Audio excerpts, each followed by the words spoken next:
Assalamualaikum warahmatullahi wabarakatuh. Perkenalkan, kami dari kelompok 5 dengan beranggotakan saya Zilian Ilham dengan NPM 1092430 Dan saya Dia Agustia Salsabila dengan NPM 1092405. Jadi di video kali ini kami berdua akan menjelaskan dan mempresentasikan terkait modul inventory termasuk dengan demonstrasi fitur-fitur di platform Odoo. Simak video lengkapnya ya.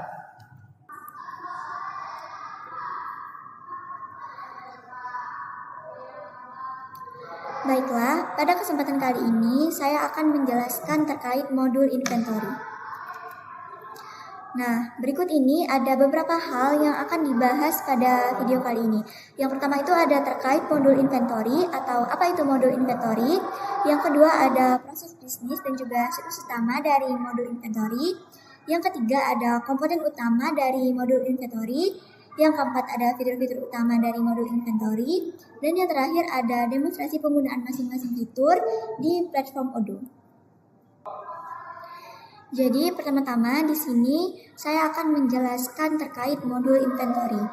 Nah, jadi modul inventory dalam sistem ERP dijelaskan sebagai komponen yang berfungsi untuk mengelola dan juga mengendalikan persediaan barang menurut Novita 2023. Nah, bagian ini umumnya digunakan oleh perusahaan yang memiliki lebih dari satu lokasi gudang yang tersebar di berbagai tempat. Jadi, aktivitas perusahaan di modul inventory ini salah satunya itu yaitu terkait dengan pemindahan antar lokasi. Nah, selain menunjang kegiatan penjualan dan juga pembelian dengan pelanggan, modul inventory juga berfungsi sebagai dasar dalam peramalan produksi serta perencanaan kebutuhan persediaan barang di masa yang akan datang, menurut Aji et al. 2020. Nah, selanjutnya kita akan membahas terkait proses bisnis dan juga siklus utama dari modul inventory di sistem ERP Odoo. Nah, pembahasan terkait proses bisnis dan juga siklus utama ini itu tujuannya itu untuk memberikan pemahaman awal mengenai bagaimana persediaan barang itu dikelola secara sistematis sebelum memasuki pembahasan seperti komponen, fitur-fitur, dan juga demonstrasi ataupun praktik penggunaan sistemnya. Nah, untuk proses bisnis modul inventory sendiri itu mencakup seluruh aktivitas perusahaan dalam mengelola persediaan. Jadi mulai dari penerimaan barang, penyimpanan di gudang, pemindahan antar lokasi, hingga pengeluaran barang. Nah, proses-proses ini itu dirancang agar perusahaan sendiri dapat menjaga ketersediaan stok, kemudian meningkatkan ketepatan pencatatan, dan juga memudahkan penelusuran data persediaan. Nah, dalam implementasinya di Odoo, siklus utama dari modul inventory itu terbagi menjadi 3 siklus utama. Yaitu yang pertama itu ada incoming, yang kedua itu ada internal transfer, dan yang ketiga itu ada outgoing. Nah, untuk incoming sendiri itu merupakan proses masuknya barang dari pemasok ataupun pihak eksternal ke gudang perusahaan. Jadi, setiap barang yang diterima akan dicatat sebagai transaksi penerimaan, sehingga jumlah stok di dalam sistem itu akan bertambah secara otomatis setelah prosesnya itu divalidasi. Nah, tahapan incoming sendiri itu tujuannya itu untuk memastikan kesesuaian antara barang yang diterima dengan data pemesanan.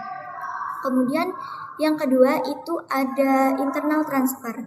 Nah, untuk internal transfer sendiri itu merupakan kegiatan pemindahan barang antar lokasi penyimpanan di dalam gudang, seperti dari gudang utama ke rak ataupun ke area tertentu.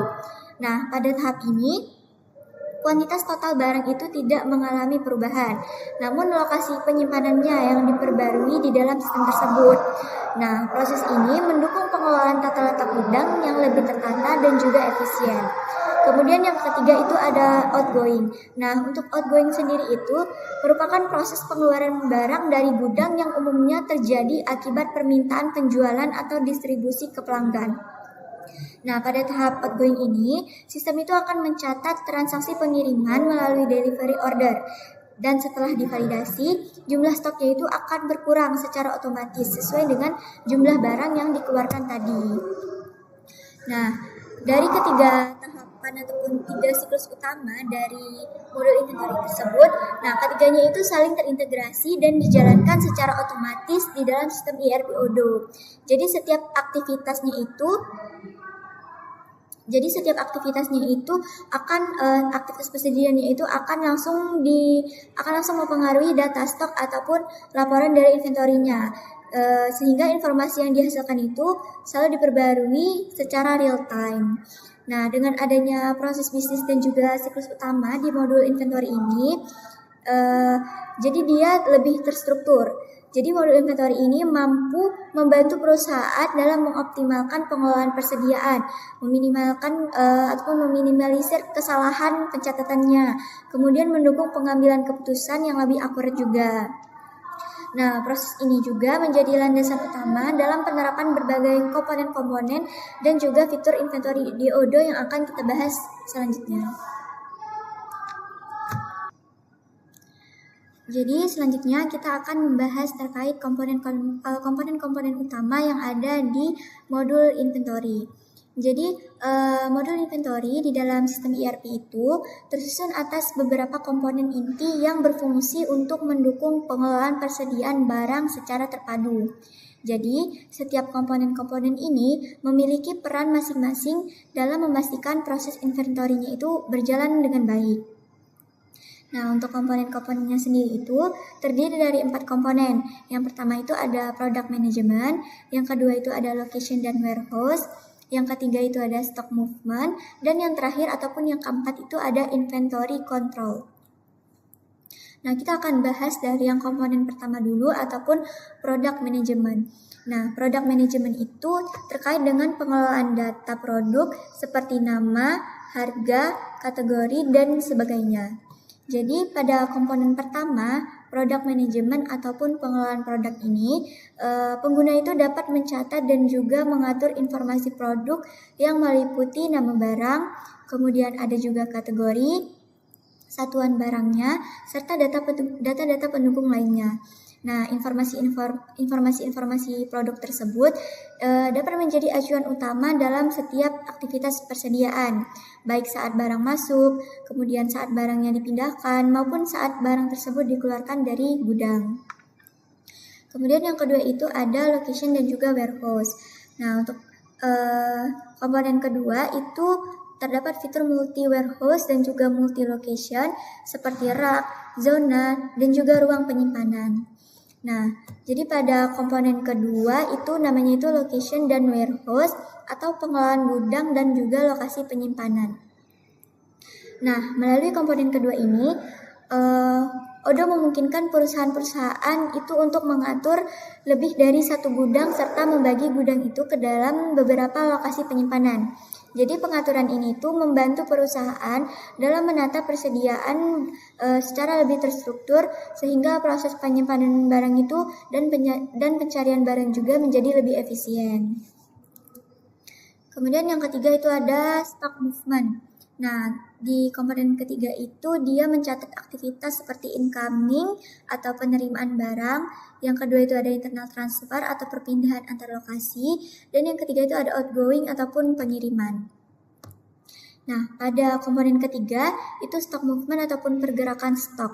Nah, di komponen ketiga ini mencatat seluruh aktivitas yang berkaitan dengan perpindahan barang, baik dari penerimaan barang dari pihak luar, pemindahan antar lokasi di dalam gudangnya, maupun pengeluaran barang. Jadi setiap pergerakan stok itu akan direkam secara otomatis oleh sistem dan akan mempengaruhi data persediaan yang ada. Kemudian yang terakhir itu ada komponen inventory controls. Nah, di komponen keempat ini itu dia ada stock opname, adjustment stock, dan juga reordering rules. Nah, pada komponen keempat itu inventory controls ataupun pengendalian persediaan. Jadi pada komponen keempat itu dia berperan dalam menjaga kesesuaian antara stok di sistem dengan kondisi fisik di gudangnya. Jadi aktivitas yang termasuk dalam komponen inventory controls ini antara lain itu ada penyesuaian stok, kemudian ada pemeriksaan persediaan, kemudian ada penerapan aturan pemesanan ulang untuk menghindari kekurangan ataupun kelebihan stok. Nah, jadi dari komponen-komponen utama dari modul inventory ada 4 komponen tadi, itu secara keseluruhan komponen-komponen inti komponen-komponen itu saling terhubung dan juga bekerja secara terintegrasi dalam model inventory Odoo ini. Jadi perusahaan itu dapat mengelola persediaan barang itu dengan lebih akurat dan juga sistematis. Modul inventory sendiri itu mempunyai beberapa fitur-fitur utama. Jadi, fitur-fitur utama ini itu dirancang untuk mendukung pengelolaan persediaan barang secara efektif dan juga efisien. Jadi, fitur-fitur yang ada di modul inventory ini itu membantu perusahaan dalam mengontrol stok, memantau pergerakan barang, serta meningkatkan akurasi pencatatan persediaan. Nah, untuk demonstrasi penggunaan fiturnya itu, dia akan menampilkan praktik langsung penggunaan fitur utama modul inventory di platform Odoo. Nah, yang kedua itu tujuan dari demonstrasi penggunaan fitur itu untuk menunjukkan penerapan teori ke dalam sistem Odoo-nya. Kemudian demonstrasi sendiri itu akan menggunakan studi kasus sederhana dan juga relevan. Nah, fokus demonstrasi penggunaan fiturnya itu akan pada pengelolaan gudang, pergerakan stok, dan juga persediaan. Nah, kemudian setiap langkah-langkah dari demonstrasinya itu akan diperagakan langsung di aplikasi Odoo-nya.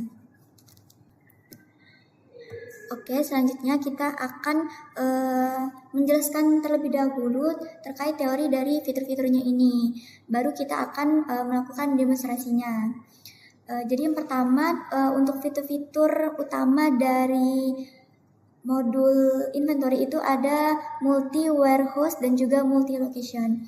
Jadi untuk fitur yang pertama ini dia itu mendukung pengelolaan lebih dari satu gudang. Kemudian setiap gudang itu dapat dibagi ke dalam beberapa lokasi penyimpanan dan fitur yang pertama ini itu memudahkan pengaturan dan pemantauan stok barang.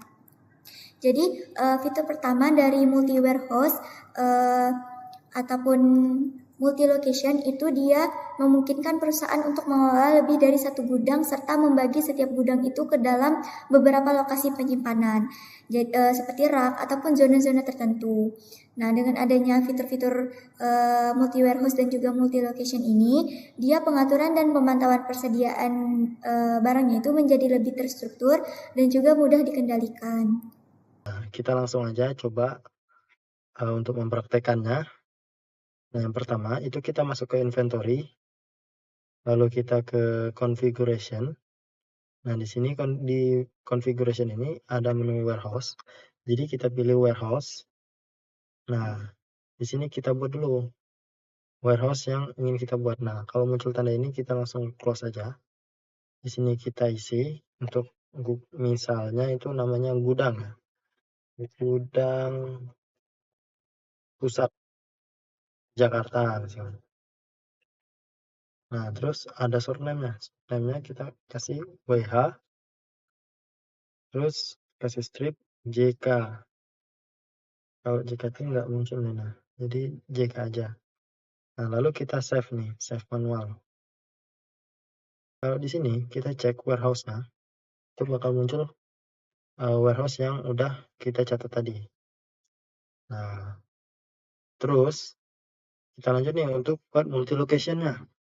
Nah, untuk buat multi location, kita klik configuration lagi. Kita masuk ke sini, menu location. Di sini kita ke menu location. Nah, lalu kita klik new. Di sini kita isi namanya rak kertas. Rak kertas. Nah, untuk parent name-nya itu kita isi di ini WHJK underscore stock. Oke. Nah, di sini untuk location tipenya itu internal ya. Nah, internal. Nah, di sini setelah diisi kita save. Nah, setelah kita cek bakal muncul untuk location-location lainnya. Jadi location-location ini lebih spesifiknya lah. Nah, mungkin ini untuk praktek dari fitur untuk multi warehouse dan multi location, yang dimana untuk memungkinkan perusahaan ini mengelola lebih dari satu gudang. Oke. Nah, mungkin sekian. Kemudian untuk fitur kedua itu ada barcode scanning. Nah, untuk fitur kedua ini dia itu dapat mempercepat proses input dan juga pengambilan barang. Kemudian mengurangi kesalahan pencatatan stok dan juga mendukung efisiensi operasional gudang. Jadi fitur kedua pada modul inventory ini yang dinamakan dengan barcode scanning. Nah, barcode scanning ini dia gunanya itu untuk mempercepat proses pencatatan dan pengambilan barang melalui pemindaian barcode. Nah, penggunaan barcode ini membantu mengurangi kesalahan tadi, seperti kesalahan input data, serta meningkatkan efisiensi operasional dalam pengelolaan persediaan juga. Oke, di sini kita lanjut ke fitur selanjutnya, itu fitur barcode scanning untuk penerimaan barang ya. Kita anggap untuk penerimaan barang lah. Nah, sebelum itu kita buat dulu data produknya. Nah, untuk membuat data produk itu kita masih di modul inventory, itu kita masuk di menu produk. Nah, di sini produk, kita masuk ke produk. Sini kita klik new karena di sini belum ada apa-apa kan tadi kan. Jadi kita klik new, kita isi nih misalnya kertas A4 80 GSM. Misalnya nih ya. Nah, lalu ini kita isi untuk track inventory-nya itu kita tetap centang. Untuk sales price itu kita taruh harga 50.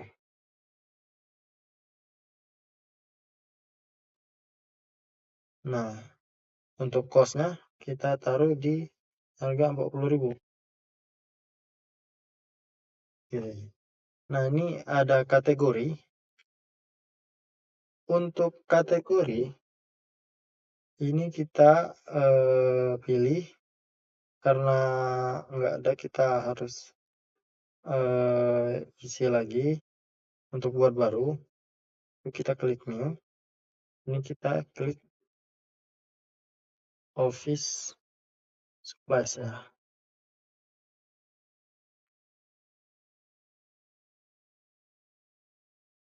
Kita klik office supplies.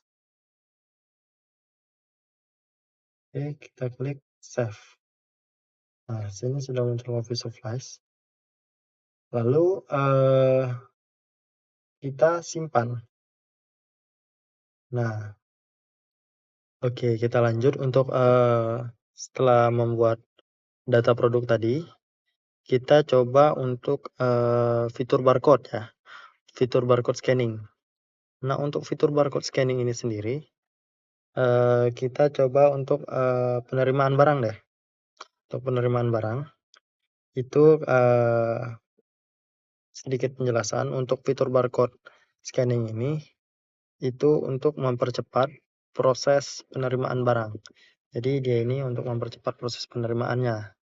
Jadi di sini kita masuk ke operation, kita masuk ke receipt. Nah, receipt kita klik new, create. Kita pilih nih untuk vendornya itu dari siapa. Misalnya PT Sinar Jaya nih.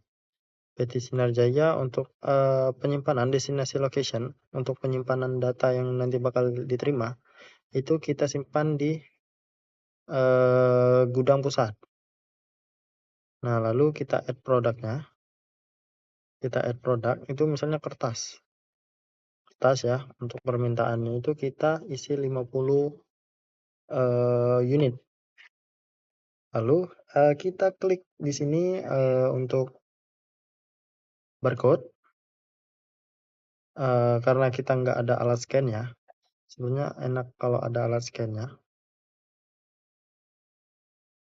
Cuman karena nggak ada alat scan, jadi kita add produk aja.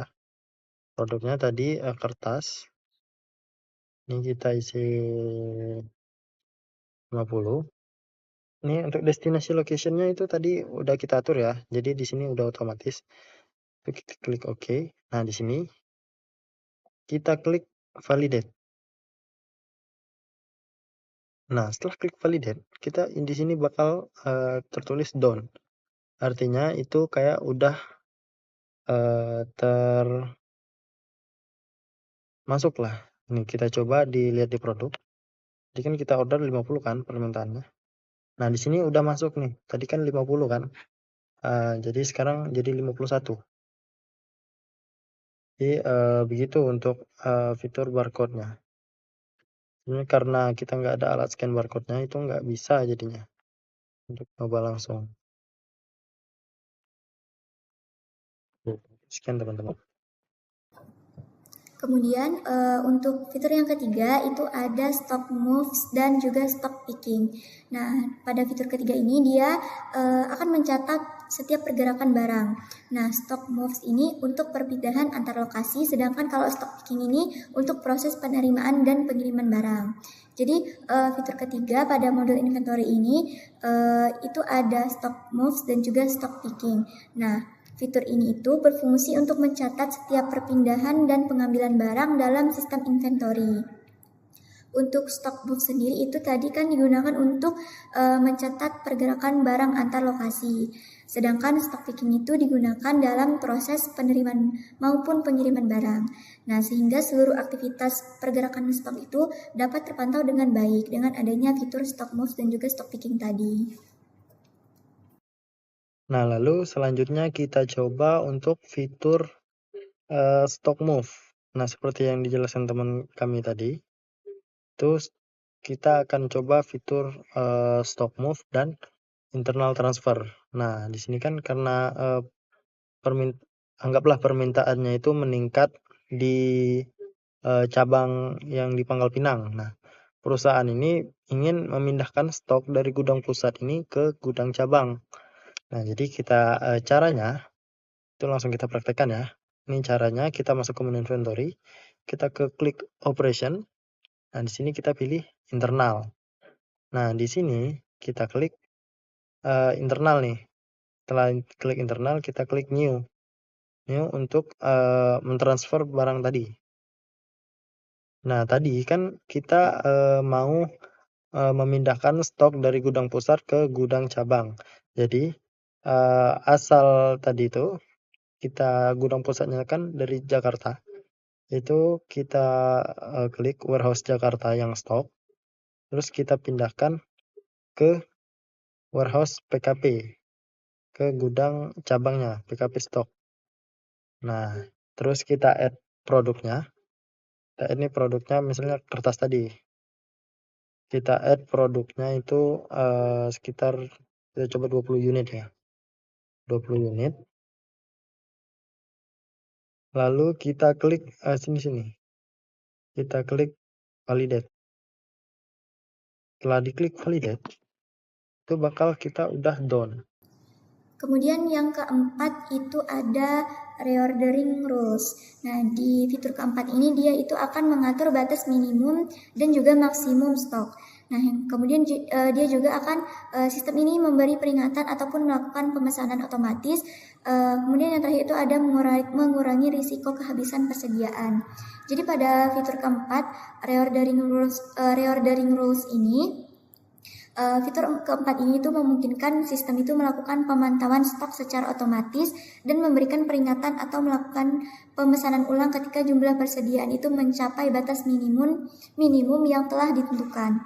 Jadi dengan demikian risiko kehabisan stok itu dapat diminimalisir ataupun diminimalkan. Nah, caranya itu kita klik produk. Nah, kita klik produk. Terus misalnya printer deh, tinta printer. Nah, di sini kan ada tulisan reordering rules. Nah, jadi kita klik ini.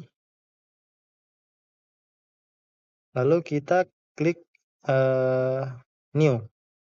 Kita klik new. Nah, untuk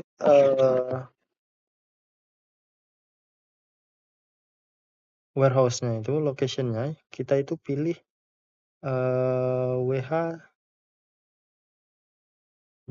ya. WHJK tadi.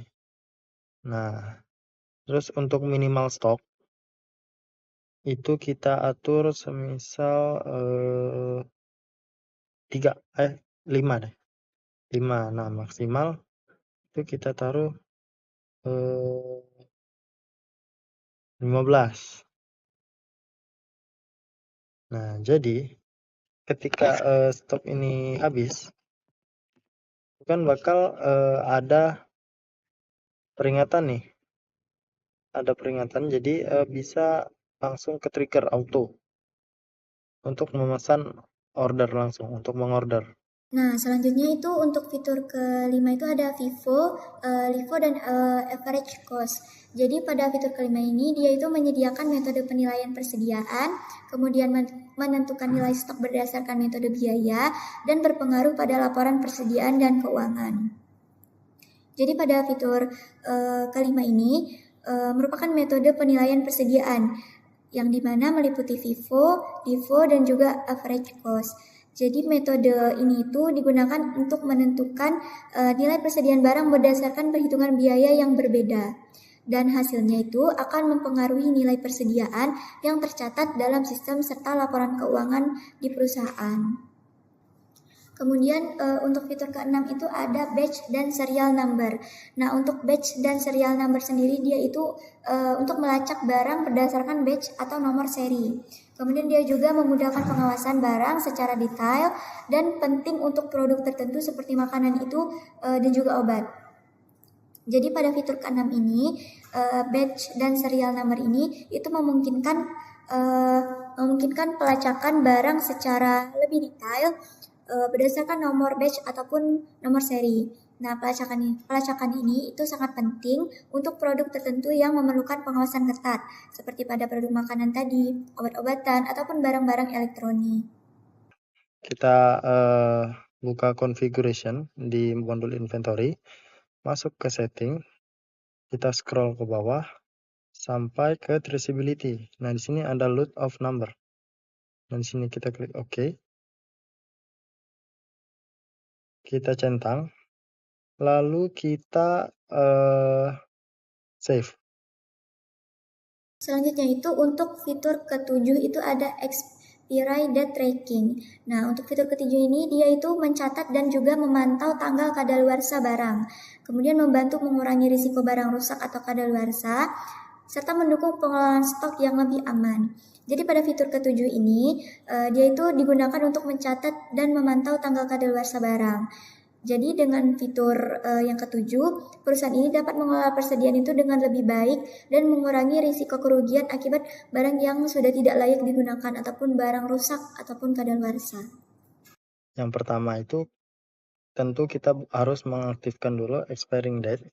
Itu kita masuk configuration setting, nah lalu kita scroll hingga masuk ke traceability. Kita centang ini, lalu kita save. Nah, setelah kita save, ini kan udah aktif nih.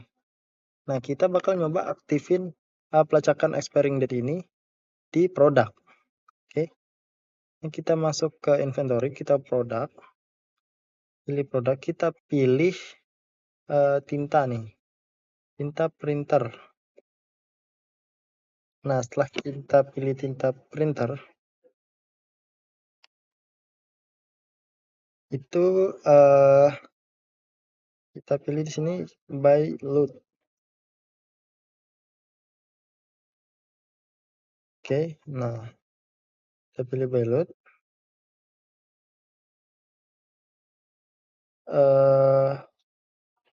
Untuk selanjutnya itu karena di sini kita masuk ke inventory, sini kan ada traceability. Kita lihat di sini ada expiring date. Nah, kita centang nih expiring date-nya.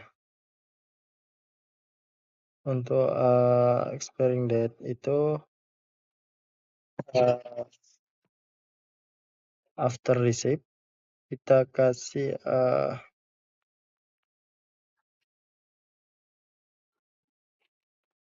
semisal 60 deh. Best before days. Nah, terus untuk removalnya itu 30. Terus alert date-nya 15 hari sebelum expire. Ini udah bahaya artinya.